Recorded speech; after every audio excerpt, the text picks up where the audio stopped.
back. We got a great debate. Yes. For the day. We're gonna get into some heavyweight topics.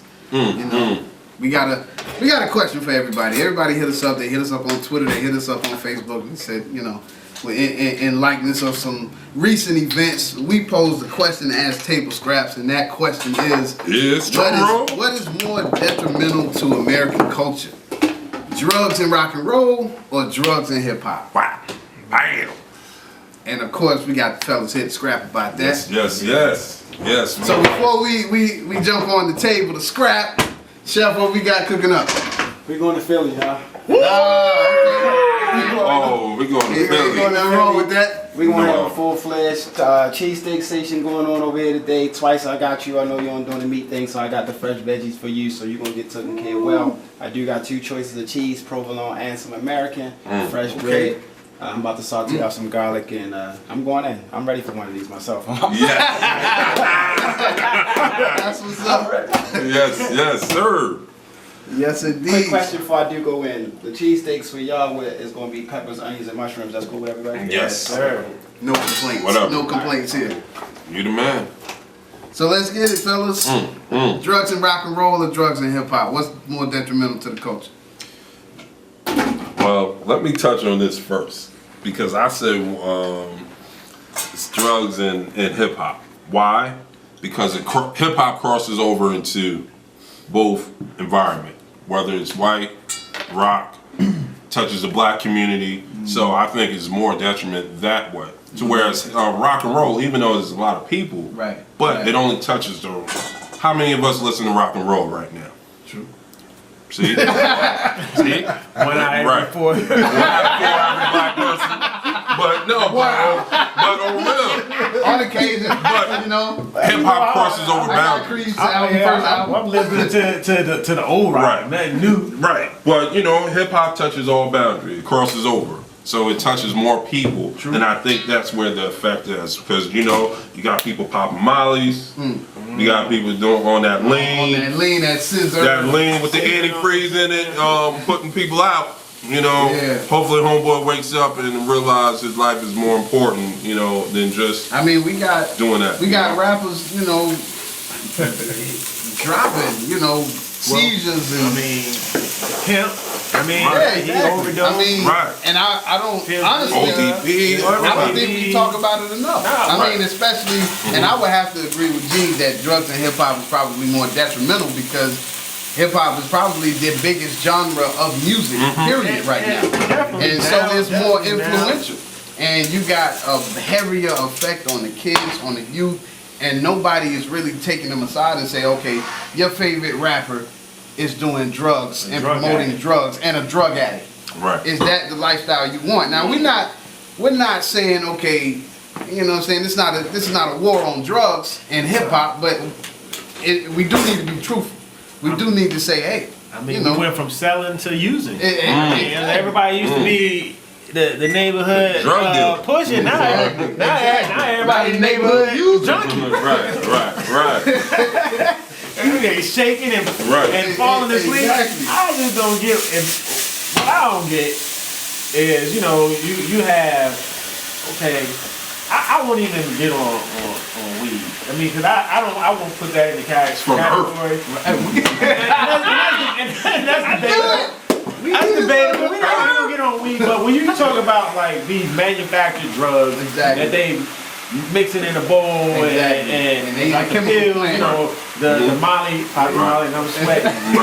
Like, why do you want to be sweating? And that's what I'm saying. E-pills, you really need a pill to make you want to have sex with somebody? Like, all I need is a beautiful hourglass. I'm good, brother. I'm like a $50 jawbreaker up in this joint. And the Teddy P album, I'm going in. Exactly. So I don't. All I need is something luscious with some full lips, and I don't like thin lips. So give me some full lips. Big lip don't quit.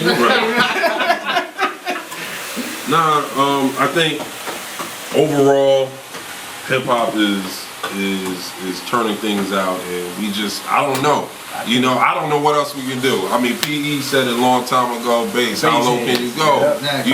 If that didn't touch us, what will? But it just goes to the saying where I remember a quote where Jadakiss says crack is almost out the door, right? So now that we see, we seen the severity of what crack can do. True. Now, you know, let's see what other high we can get to. And I think that's where a lot of these kids are trying to get to. It's like, all right, we did weed, we got weed. Right. You know, now we can, you know, pop an E pill in the club. Everybody's popping E pills in clubs. Hell, what's up with this Molly joint now? Exactly.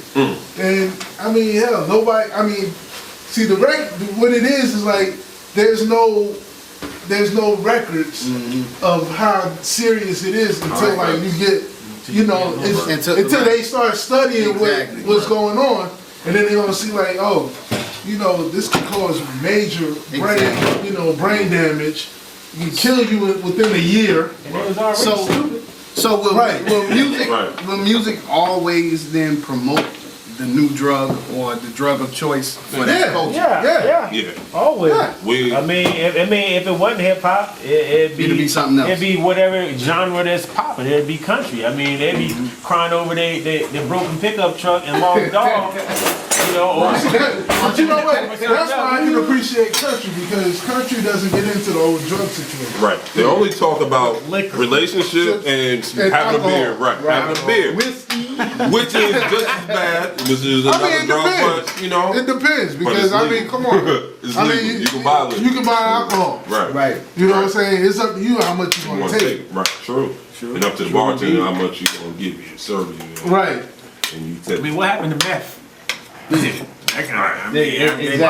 You know, because I think meth became a cheap drug, where they can get anybody it can manufacture. Right. You make that. They can't buy the Sudafed they need no more now. Right. You know, they monitor that shit. Yeah. Now they took that off. I think the one doing the most damage, you know, would have to be the Molly or the lean, the scissor. You know, and that's crazy. That's the drink that can kill people. You know, exactly. That's what I'm saying. And what's his name? My man from Houston, Chopping Screw. The dude. Chopping Screw. Yeah. All of them do. Yeah, DJ Screw. So you know the situation Lil Wayne dealing with, you know, and what I didn't like is his camp tried to cover up the truth. They say he out the hospital. You know, he might be out the hospital, but he ain't out the water. You know what? I mean, how's his mouth? Right. He got Bobby Brown mouth. Exactly.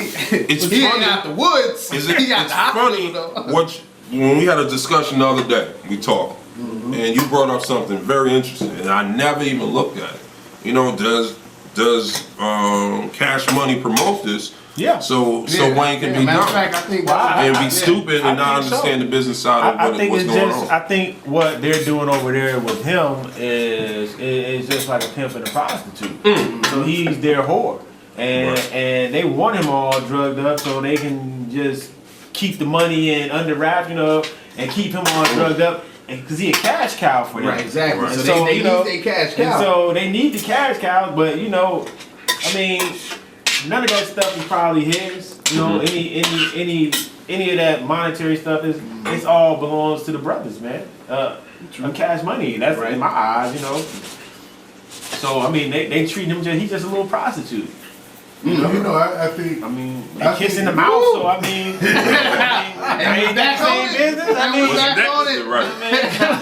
I think something like that. I think something like that with Wayne having to go, whatever the seizure, if it was drug related or whatever, it needs to happen. Absolutely. And actually, if he passed right now, changes everything. It would change the whole game. Yeah. I think they were Tupac. They would try to. You know what? I thought about that. I thought about Let's that. leave that on the table real quick. We'll be right back. Table Scraps. We're going in. We're going to Philly cheesesteaks is on the way. Yes, sir.